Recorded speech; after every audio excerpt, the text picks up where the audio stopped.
Hello, my name is Jeff Esterly with the Corps of Engineers Louisville District, and this is part 4 of the Kentucky Education for Dam Safety workshop, which is a Silver Jackets partnership. And this presentation is on dam safety resources. So the first ones I have on here more directly for dam safety type organizations. All the federal agencies get their basic guidance from the FEMA publication. So there's FEMA guidance for dams. There's a lot of different publications that link. We'll have a resources sheet available with this that'll have these links all on that kind of listed out in different ways. There's also the Kentucky Department of Water. That's where the Dam Safety Office for the state of Kentucky is organized under. There are Indiana State Dam Safety resources that are organized under the IDNR for the state of Indiana. Also some NRCS resource publications. Corps of Engineers, USACE, has lots of fairly technical documents. If you're into that, they get pretty deep in the weeds. And then the ASDSO, State Association of State Dam Safety Officials, has a lot of really good information, kind of down in layman's terms, a lot of case histories, a lot of information there. They help out the state dam safety officials who have a very a big job, and they are underfunded and understaffed. And so this is an association that was put together to really help the state agencies, and it's been embraced by kind of the larger dam safety community, and they do a great job with the information that they have on that site. So again, these links will be there. These are just general dam safety resources and guidance if you're so inclined. So now some kind of information that I use in kind of more everyday type job in a dam safety role for the Corps of Engineers, but can be helpful to first responders, emergency management agencies that give you information on river and stream conditions. So these are the things that I kind of look at really almost daily just to kind of see what's going on in our river systems, what rain's coming in, what are the forecasts, things like that. So the Louisville District and the Huntington District both put out daily lake reports, we call them, or water management data, and that's the lake levels and the flows that are coming in and out of our reservoirs. Those can be accessed through these links that are for each district. There's also a link to the USACE water resource data access. They call that access to water. And that's kind of the graphic on the right came out of that site, and they kind of compile a lot of the individual district information that can to more regional data and can be used in that fashion. Our other federal partner agency in dam safety, the TVA, does similar things for their lakes that are under their authority and operational control. And there's the link to that site. And so I kind of talked about, outlooks and things that are coming. So I use the NOAA quantitative precipitation forecast. I look at that daily. It's kind of just for me getting up and logging into my computer and kind of checking the news for the day real quick. And that just gives you a 7-day outlook of how much rain could potentially fall in your area. Very useful information for anybody that deals with flooding. And then the USGS are the gauge experts for the nation.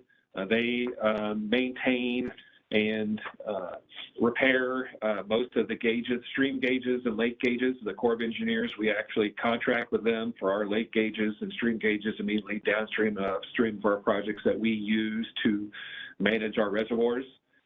So they are the experts in that. But all of that information gets pulled into a NOAA site that is sometimes referred to just as AHIPS, or Advanced Hydrologic Precipitation Service. I could have the S wrong. But anyway, the AHIPS website, and it has, radar information on there, precip forecast, after rain events, precipitation estimates, the river stages, which come from the USGS gauges that they're pulling in. But then the helpful thing that they do is there is river forecasting. So they're looking at the precipitation amounts, they're looking at the flow that's currently in the river, they're looking at a 3-day out forecast that the Corps of Engineers provides them from our flood risk management dams that we use to try to regulate the flow of the rivers downstream. And they take that into account, and they put out kind of a 3-day outlook for what the river is expected to do. And so that's very helpful information for trying to pre-plan for any events that are occurring or could potentially happen. So just some good river and stream congestion links or resources for your use. So inundation maps, and this is what we really wanted to focus most of the workshop and the resources section on. Most federal and state agencies up to very recent times have not released inundation mapping to the general public. That was seen as a security issue potentially, that we didn't want that information necessarily out there. It was readily shared with state, county, EMAs, first responders, people with a need to know. I think I've provided them to school districts before so they could do some emergency plans they have. So anybody with a role in the government planning or community planning that had a need to know, we would give those to them, but we had to have a rule that general public, that we didn't just give them the inundation mapping if they even asked for it. So it was previously not released, but this has changed. So a couple of years ago, the Corps of Engineers decided to release our inundation mapping for all of our dams that are under our authority and control. And also some state agencies have started doing that. So Kentucky and Indiana both do publish their inundation mapping for some of the dams under their regulatory control. Not all of them have inundation mapping, but the vast majority of their high hazards have that. It's kind of an ongoing process, or ongoing effort, but they are releasing those to the public. And what this really does is it increases, obviously the public understanding of dam flood risk. Previous to this, if you lived near a river downstream of the dam, you wouldn't necessarily know if that dam failed. Would that inundation reach your residence? Would it reach your structure? Would it damage your property? You didn't have access to that information. So now this empowers the public to prepare for and respond to any potential floods and manage their own risk to flooding in a much better manner. So if you can't visually really see this, it's kind of hard to communicate to the public. And the Corps of Engineers has also engaged recently in a risk communication effort to get that information downstream. A big part of that is the release of these inundation maps. So it's kind of hard for us to really communicate flood risk from dam failures if we can't show a map of how individuals' property is impacted. So it's very helpful and useful for that effort. I think it's a great development, something that we should have done before, but we're doing it now, and hopefully it will help out greatly in preparation for really any flooding event, because not only does the Corps put out maps for dam failures, we are also publishing maps for large floods that happen on the watersheds for our dams, but the dam doesn't fail and it passes the flood regularly, or as it should. And sometimes if it's a really large flood nearing that probable maximum flood level, the inundation from that, when the dam behaves as designed and works as designed and does not fail, that flooding can be worse than a dam failure with a much lower level behind the lake. So if the dam is at a summer pool or some much lower storage level and the dam fails, that inundation can sometimes be less than the big PMF if the dam does not fail. So we're publishing a number of different coverages and different flooding scenarios, more than that we used to, and I'll make that obvious here a little bit later, hopefully. Here are the links to some different sites where you can access that mapping. So the Corps of Engineers has revamped the National Inventory of Dams website. That is a database for all dams in the nation, but we do not have regulatory authority or ownership for the vast majority of those dams. Only dams that are operated and owned and maintained by the Corps of Engineers are in the National Inventory of Dams. So if you're in Kentucky and Indiana, if you're familiar with the lakes around, for Kentucky, that is Ruff, Nolin, Green. In Indiana, it's more like, Patoka and Lake Monroe and Cagles Mill, Northern Indiana, J.E. Roush Reservoir, San Luis Obispo, all those ones. I didn't name them all, but just kind of give a sense the large flood risk management dams that are in your states. And then the states, the dams that they regulate, they have those inundation maps at a different website, a different ArcGIS website interface type thing for Kentucky and Indiana. So there's the links for those. We'll have that on the resources page. You can find them pretty easily by doing some Googling. That's how I found them initially and got to them. So you don't necessarily need the link. Obviously, that's a pretty long link script with a bunch of numbers and letters that nobody could ever write down or remember. But we'll have the links on our resources page, but you can also just search for them and Google them, or go to the Kentucky State website or the Indiana State website, and they have links to these mapping sites. Same for the NID. If you kind of Google NID dams and kind of go to the site, you can kind of eventually get to this NID website that is accessible to the general public. So what is the NID? Kind of just going a little bit of background on that. It's a congressionally authorized database documenting all dams in the U.S. and its territories. So it does include all dams, including those owned and operated by federal agencies, not just Corps of Engineers, but all federal agencies.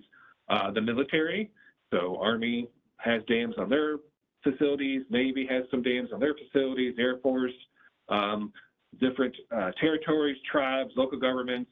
And so now you're kind of getting into state-regulated dams that could be owned by public local governments, private entities, public utilities may be regulated by the FERC if they generate hydropower, but in essence, all dams are in the NID, but the Corps of Engineers does not have authority over all those dams. But we do maintain the national database. But that information is fed from the state regulatory authorities or the other federal agencies that have regulatory authority over their own inventory. But what's in there? It contains information about the dam size, location, purpose, type, when was the last inspection, some regulatory facts are in there, some basic information on the dam. A lot of the information has always been there, but now it's been expanded upon. And the NID is maintained and published by the USAFE and does contain all dams. So you can see from the pie charts and some of the graphics down there, most dams in the U.S. are owned by private entities. That's like 63%. Federal government actually owns a very small amount, local government some, but in general, that 63% of privately owned dams, those are going to be smaller dams. Might be a lot of low hazard dams. As you can see that graphic on the left, how many low hazard dams there are compared to high hazard, significant, and then some being, undetermined, some information on the height there, but typically large dams with large inundation zones downstream, those are typically going to be owned either by federal government or a large utility that has a large hydropower dam or something like that. So just something to keep in mind. Okay, so the Corps has kind of been advertising our revamped new NID. They had to change the interface of that, so it got quite the facelift from what it used to be. Before it was, mostly used by state regulatory agencies and federal agencies just to kind of have a database of their structures. But now it's being implemented to, reach more people and have much more functionality. So we had to do this to be able to handle this new map view portal. But the initial launch, we only have the core inundation mapping files in there at the moment. Only the core dams are available through the NID. So kind of a little bit of history on it, advancements in inundation maps. Technology has allowed for a much better map presentation and distribution. Older models, our computer capabilities have increased so much. Old models had very limited what we call cross sections that could be put in there. Basically it can handle less information and process less information. So the downstream reach that we used to model was much shorter because we just didn't have the computing power. So now we've also advanced that, not only are we modeling the rainfall that falls just upstream of the dam, but we can include coincident flows and things that are flowing in tributaries downstream, because if we're modeling dam failure during a big flood, it's not just flooding upstream of the dam, it's flooding other places too. So we want to have a realistic inundation map, so now we want to include that other coincident flooding that's occurring downstream in addition to the water that's released from a potential dam failure. So that's all being taken into account. And then just the mapping tools have gotten so much better with GIS advancements and things. So you can kind of see a little bit of timeline. These are some examples within the Louisville district. So the bottom left, when I first started at the Corps of Engineers, Louisville District, 17 years ago almost now, that's what our inundation maps look like. They were Xerox topographic maps with some lines kind of followed in there to kind of show where the inundation was. Very crude, hard to really kind of orientate yourself in a lot of ways. So then we updated those to more of a GIS layer. So we used the same modeling, but we just improved the presentation. Advancing along, now the Corps of Engineers is doing a lot of risk work associated with our dams. We have a lot of groups that are want to ensure that we have consistent mapping across the U.S. So every district is not figuring out how they want to present their maps, how they want to model their maps. This is done on a national basis, so we have consistency. And so that's kind of the third map, kind of showing that advancement. Now, one of our most recent efforts there that's on the viewer, that you can see that it's actually got a depth grid for the water flow, whereas all the previous maps only had inundation extents, but not necessarily a depth grid. And you can access different flooding scenarios with kind of clicking on and off different layers on a GIS style. So kind of quite the advancement over the last 10 to 15 years. And traditional mapping only had 2 flood levels on it, and all the 3 maps to the left are kind of indicating that you typically was only a sunny day and an extreme flood flow. So that kind of bracketed the inundation potential downstream. So a sunny day breach would be there's no rain event occurring, the pool behind the dam is at a normal level, and the dam fails. So that would be the least amount of inundation that we would expect from a potential dam failure. But during an extreme flood, when it's flooding downstream, there's a lot of water being stored behind the dam, there's more water flowing into the reservoir, and the dam fails, that would be the most extreme inundation extent that we could expect. So we kind of try to bracket those 2 areas.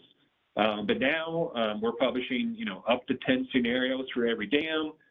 We're updating those scenarios every time we do a risk assessment on the dam, which has a 10-year cycle that we're doing. So every 10 years, our dams are getting their mapping updated and whatever we think the most latest and greatest scenarios that we're using, which is basically how much water is stored behind the dam when the dam fails.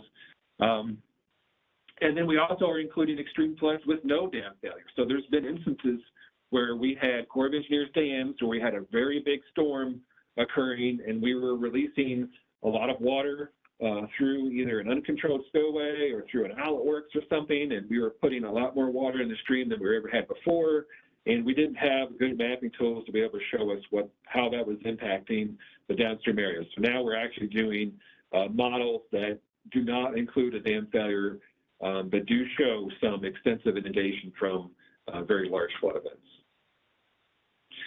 So now I'm just going to kind of try to walk through and do kind of, these are screenshots from the NID. So if you get to this website, this should be the first screen that you see. You see all the blue dots down there. Those are all the dams in the NID. A lot of dams in the U.S., but very few of those are Corps of Engineers. So those dots just represent all dams of the U.S. If you then zoom in, so here I clicked Kentucky.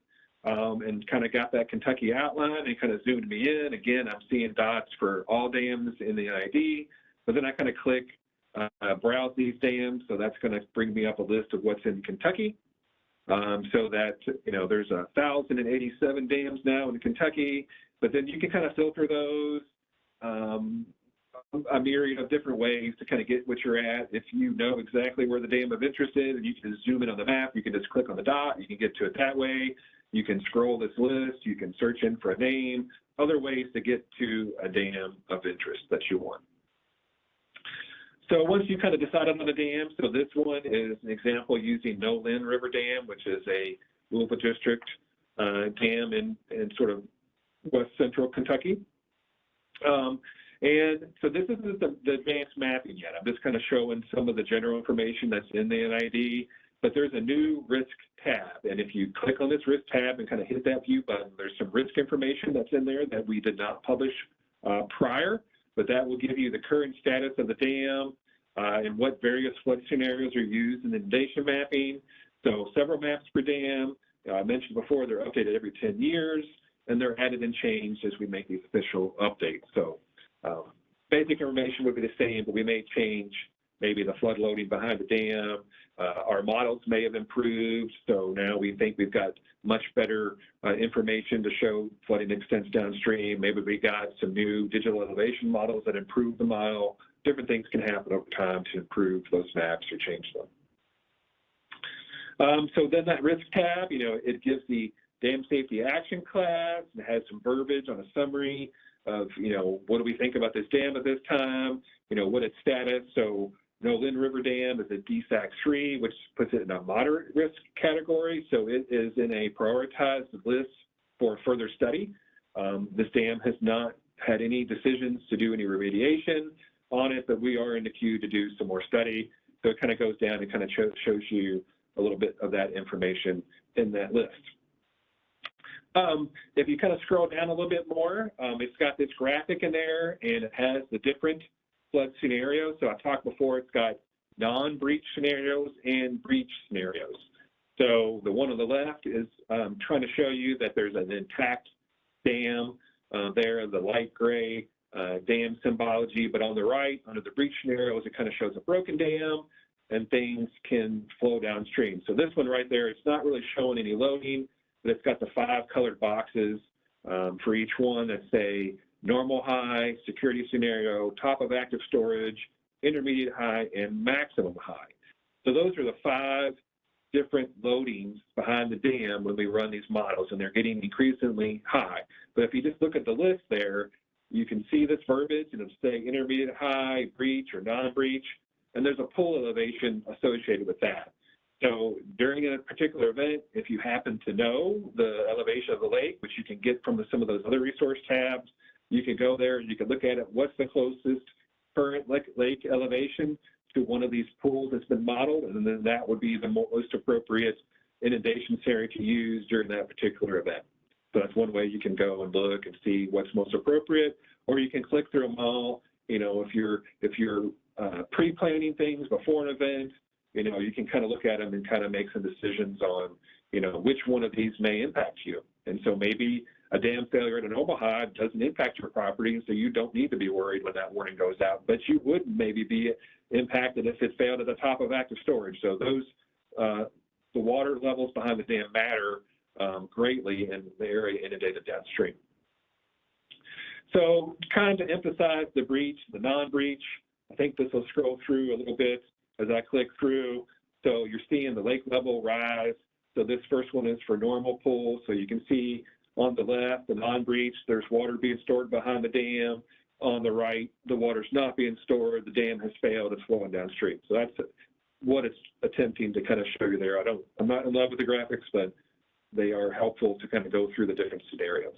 So just kind of clicking through, you can see the lake level coming up for each one, kind of trying to give you a sense of the magnitude of the water behind the dam when it breaches or doesn't. So kind of rolling through that. So again, I showed you where the pool elevations are listed there on that site, so you can go to the left and look at which scenario they're talking about and what the associated elevation is for that flood level or that mapping scenario. It also lists out how many daytime people are at risk, nighttime people at risk. So that's the population that lives inside the inundation zone. How many buildings at risk? So how many buildings are within that particular inundation zone? So you can see those levels vary greatly. So if you have a max high breach, that's a lot more houses. It's almost double of the max high non-breach. But then the normal high breach is less than that, and going down to normal high pools, non-breach, there's 0. So that's just a normal lake level with no dam failure, so there should be no consequences. So it appropriately is showing that there's nothing being impacted during that time. So if you want to get to the mapping, then it's a little bit of a trick. You have to either click the advanced map in this top right, but there's also another link next to, well, this screen is for Rough River Dam, but there's a view and advanced map viewer link next to the dam name at the top left of the page and at the top right of the page. But basically you are looking for the advanced map viewer. So once you click on that, it kind of takes you out of the NID sort of into this GIS portal map viewer. So again, you're kind of like at an aspect of the whole nation with little dots, and as you zoom in, those dots will separate and start showing individual structures. So you can zoom in on the individual dam or structure that you're interested in and click on it. Or if you click on it like from Nolan Dam, so I showed you those two spots. So if I clicked on the link that said was right next to Ref River Dam's name, it would take me directly to like this screen. So on this screen's where I clicked Nolan Dam, it took me directly to the extent that shows me Nolan Dam in the viewer, or you can start on the national one and zoom in as you see fit. But so here I am. I'm in the viewer for Nolan Dam. It shows a little icon where the dam is. You can see the lake water to the north of the structure up there. And then on the left up there are little boxes. They're kind of small on the screen, so it might be hard to see. But they say, HP breach would be high pull, IH breach would be intermediate pull, intermediate breach, non-breach, and it's showing you those elevations for the different pool levels behind the dam. So if you just click on one, so here I have selected the max high breach. So it's now the dam symbol has disappeared a little bit. It is up in the middle of the screen here. You can see the kind of dam symbol.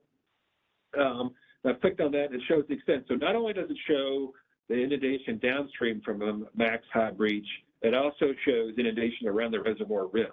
And that is a big improvement. So, there can be roads that can be impacted upstream. There are residences or camps, sometimes lake houses around the lakes that can be impacted if the lake level got this high.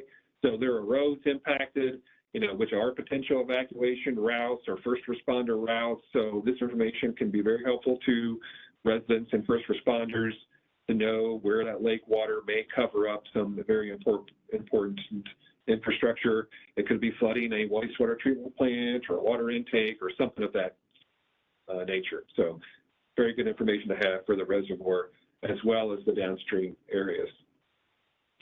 So I've just zoomed in a little bit more on the area of Morgantown. So you can just see the city. And now I've got a legend up there that's showing me different colors for the different depths of inundation. So this has a depth grid on it, but it just breaks it out into kind of 3 or 4 very distinct categories. There's a light blue for potential inundation. There's a 2 to 6 foot inundation zone. That's when we think people could start and have the potential to lose their life if there's some velocities to that depth of water, 2 to 6 feet, 6 to 15 feet. There's a much larger potential for life loss under that depth, and then we just label greater than 15 feet. So for this situation, you can see the purple covers most of the area because this is a max high dam breach. And in that case, the river valley is the inundation extents basically go to valley wall, and it just gets deeper. So if this was a scenario with a lower lake level, those depths would likely be lower. So just kind of showing the inundation depth that you can get from the viewer now. You can click different backgrounds. So I'm just trying to show that there's different backgrounds you can click on. So the one before was kind of a Google Street View, but there's a lot of different GIS layers on. This one I turned on that actually shows some topographic lines that I think could be very helpful in some instances. So if you know what elevation a road or your property is, you can kind of compare that to the water depth on there. So again, this is the Morgantown and the Woodbury areas along the Green River from a Nolan Dam max high breach map. And if you want to get this information, it is available to download. So this is actually even a newer feature. So this hasn't been live for more than, almost going on a year and a half, I guess. But so we're constantly working to kind of improve it. And so you can click on download data up there. And so you can get a CSV file, comma separated variable file with all this information. So if you're a modeler, I think that's where you get that information. You can get a Google Earth file. So you can get that KMZ file, Google Earth, if I can say that right, is free to everybody. So you can download a version of that and use those files. If you're into GIS, and so typically that's going to be somebody probably working for a county or a state or somebody that can work with those shape files. And then there's one that I'm not even familiar with, this GeoJSON file. I'm not even sure what that is, probably some new updated GIS layer that I am not familiar with. So that is directly available to download for everyone. So not just county officials, state officials, EMAs. This is available to everyone. We're putting that information out there for the general public consumption.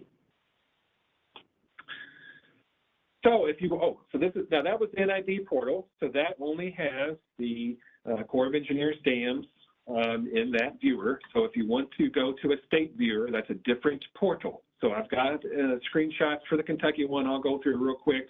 Don't have the Indiana ones on there, but it's a very similar portal, very similar format, but there are a few changes in there. So this is just the link on the Kentucky State Division of Water Dam Safety page, link to the right, and we'll have it on the resources page. So what this viewer does is it was designed, kind of a screening level analysis. The Kentucky State did this work in-house, and so they wanted to indicate the areas that could be inundated by a dam failure. So these projections were conservatively produced, so state dams are typically a little bit smaller than what I was just showing you for no-land dams, so those inundation zones tend to be smaller watersheds. So they're using a little bit more of a quick use modeling software, this DSS-WISE Lite for those dams, and I think it does a pretty adequate job of outlining potential inundation zones. And then they also took that, and this is something different that the Corps has not done, but we probably could, or hopefully we can incorporate this idea maybe, that they have the building footprint data in there. So they don't highlight a structure when it's impacted, and I can show you that on the screen here in just a second. So currently the viewer provides minimum information for each dam. So I think they're just referring to the dot. So when you click the dot, it'll basically just show you the name of the dam. It doesn't link the rest of the NID. You'd have to go to the NID itself to get that additional data, but they're going to try to link some of that and go up. Right now, they've only done their high hazard dams. They haven't expanded that to do their significant hazard dams, but that is a planned activity. So they're going to take that on as soon as they have the funding and the resources available, I assume. So currently that is not available, but hopefully will be in the future. So this is the viewer of the map. So you can see all the different dots. So these would be all the dams in Kentucky that have inundation mapping available for them. So you'd have to zoom in, and as you start zooming in, the polygons start kind of auto-populating and kind of showing up. Some of them were there on the other one, but as you zoom in, you can start seeing more and more of them. They're not super large or long inundation zones, but they're showing them here. You can use different backgrounds, kind of similar to the NID site. So if you don't want like a Google Street View, you can use an aerial background. Sometimes these are much better to be able to see houses and residents and barns and structures and things that just don't show up on a Google Street View. It can be a little bit more helpful. So whichever one helps you out for whatever you're looking at. So, but as you zoom in, there are different colors to these inundation zones. So these colors don't mean depth. They don't really mean anything about the water there. They are just defining what water is coming from different dams. So as you can see here, I zoomed in on an example that had overlapping inundation zones. So the modeling is only for the failure of one individual dam, but the failures from each individual dam, those inundation zones overlap other ones. So this is not a cumulative map. This is the failure of one of each of these dams, but they are color-coded so you can follow the inundation for each particular one without clicking them on and off or doing other things. So I just labeled them green dam, pink dam, and blue dam. And so the colors associated with that are the potential inundation from that dam if it's singly failed on its own. So that's all that's showing there. So here I was showing you how, now I've zoomed in really close to one, turned on the aerial background, and then you can see the structures that are highlighted when they touch that inundation zone. So there's a couple structures that are just kind of barely touching the footprint of those houses, but they are then highlighted as being potentially impacted. So this is a way that you could view and say, hey, is this my property? Are these my structures? Are these my relatives or friends' properties that maybe I need to let them know that they are potentially impacted? So, these are pretty close downstream to a dam. So hopefully they're aware, or not, if maybe they were around the bend. I'm sure there are some lakes like this that are large enough to be high hazard, but yet not large enough to necessarily be known that they even exist by people who maybe even live in the area. So it's a very good tool to look and see, if your property or property of anybody that you know or your friends is potentially impacted by one of these dams upstream. And that is all I have for the viewers. So that was part 4 of the Kentucky Education for Dam Safety. Thank you.